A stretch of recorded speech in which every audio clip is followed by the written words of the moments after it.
Hello, Capricorn, and welcome to Soul Guidance with Adriana. I am a spiritual life coach and I help you choose growth. We are doing things a little differently today. I have an animal oracle deck to give us a theme for your reading and then a completely new tarot spread. So let's start. We have the butterfly, which our little word on there is the soul. And I kind of love this card because she looks like a gypsy to me, and I think like gypsy moth or gypsy soul. The soul is all about transformation, Capricorn, and going through different phases and stages without sometimes really understanding what's going on. I'm not really sure. I've never tried to figure this out really, but I don't know how butterflies feel about caterpillars or vice versa, or eggs feel about butterflies. There's a lot that happens when we're in the process of transforming that we just don't understand. Areas of your life may be falling apart. Things that used to bring you joy don't bring joy anymore. There's all these questions like, why is this happening? But in the midst of transformation, we have one thing that we can rely on, which is trust. Trust in the process, trust in your guides, trust in the divine. Because the soul is here to transform. The soul is here to shift and change. And we may not understand it all. In fact, really a lot of what happens on this earth plane we can't understand from a soul perspective, because this is 3D versus 5 or 6D.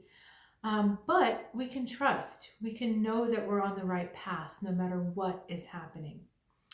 Okay, let's look at the rest of your cards. We start with work, 3 of roots, and then the direction you're heading, mother of horns. Tried to speak Dutch there for a second, didn't work out so well. Okay, our 3 of roots. Seeking spiritual nourishment. I feel like that is the strongest message coming out of this card for you. This Badger is looking down at the roots, but he's trying to get at the horn.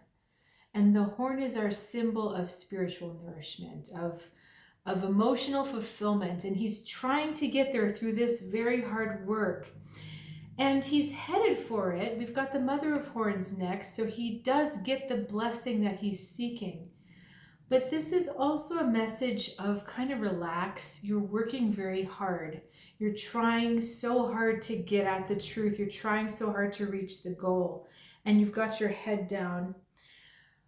But you're not looking out at the universe. You're not looking out at other places for help. You know, I've got an arrow and a feather here. So there's other modalities that are available to you. And there's other ways to experience the divine. I think you're trying to experience the divine in too narrow a capacity. One way, there's the divine energy is in a sunset. The divine energy is also in a yoga retreat. The divine energy is in the smile you give yourself in the mirror. I know that sounds cheesy, but you don't have to have big mystical experiences to be spiritual. You don't have to have all the conditions perfect, the stars aligned, and everyone out of the house, and the house all to yourself, and the moon in Leo, or where, you don't have to have all of that.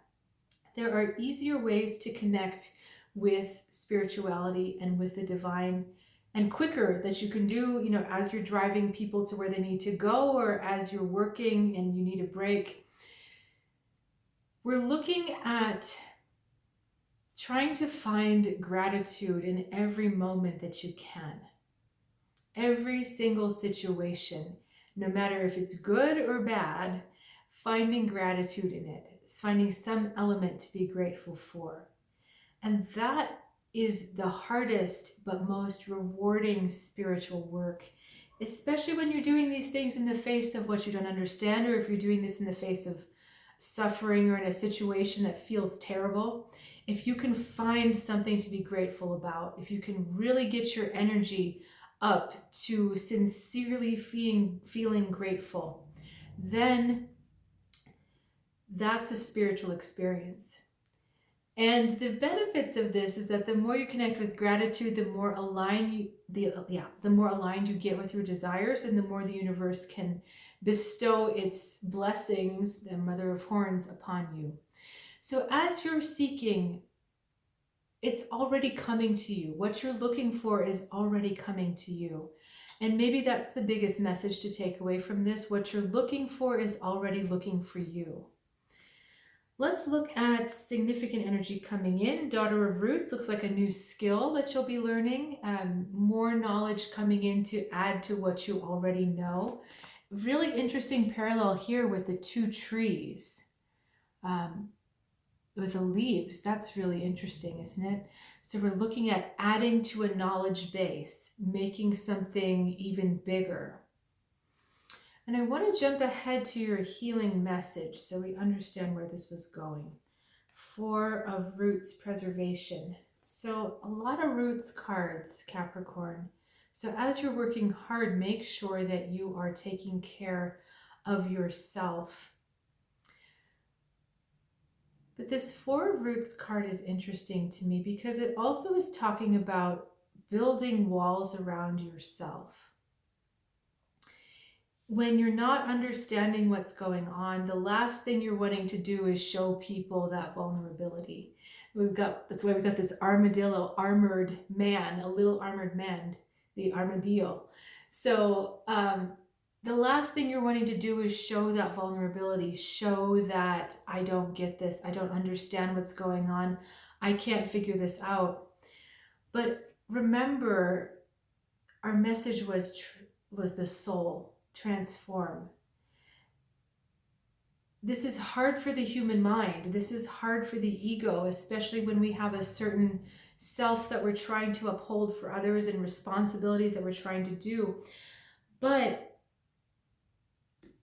you may not be understanding the transformations, but you can be honest and you can be open with what's going on. And I feel like that's what the true message of this reading is, because on the outside, these 2 cards are down, or they're covered, they're buried, but then our other 2 cards are looking up. They're outward in the world and they're curious. This little bear here is very curious about what they're finding, and there's no judgment. In either one of these cards, there's no judgment. So really, Capricorn, this is about releasing self-judgment. And when you are in the process of transforming, you have to release self-judgment. What if the caterpillar said, because apparently what happens, I don't really know, but when the caterpillar is in the cocoon, there's a chemical thing that happens where it actually breaks down into this goo, like almost a non-creature, and then all of the pieces come together to be a butterfly. That's really magical to me. But what if the goo had some kind of consciousness that could look at itself going, oh my God, I look awful, I look horrible, I've got no feet, I've got no eyes, I'm just this massive ick. What if it said that? It would never transform. But it's precisely because that goo does not have a consciousness, a judging consciousness, that it can transform. So the more you judge yourself, the more you judge where you are, the harder it is to transform, because now you've also got to transform a judgment. So if you can just be a little softer with yourself in this process, a little more playful, a little more open, and understand that this feeling of insecurity and of uncertainty is going to pass. It's all part of it. This may ease your journey a bit more this week, Capricorn. It's about being gentle with yourself, not judging yourself, and understanding that in transformation, it has to be a little messy in order for it then to build and coalesce into something organized and beautiful again. All right, Capricorn, thank you so much for joining me for your reading. I look forward to seeing you next time, and have a great week.